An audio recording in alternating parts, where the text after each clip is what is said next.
ప్రతిదీ రెండు చేశాడు. పశువులు కానీ పక్షులు కానీ అన్నింటినీ రెండు చేస్తూ ఆ రెండింటిని ఆదాము దగ్గరికి నడిపించాడు. మరి ఎందుకు ఆయన ఉద్దేశం అంటే తనకు అవసరతను ఆయన ఎరగాల. ఆదాము తన అవసరతను ఆయన ఎరగాల, ప్రభువుని అడగాల. అవసరం పెరగాల, ప్రభువుని అడగాలి.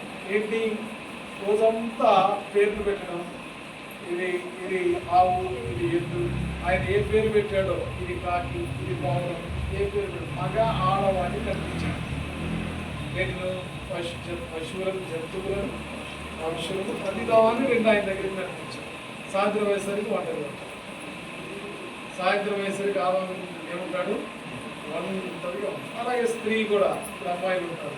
సాయంత్రం అయ్యేసరికి ఎవరు ఉంటారు, తల్లిదండ్రులు ఎక్కడికో వాళ్ళ పెద్దలు వాళ్ళు ఉంటారు. పిల్లలు వచ్చేసరికి వాళ్ళ రూముల్లో వాళ్ళు ఉంటారు. ఆలోచన కలిగి ఆదాముకి అర్థమైంది.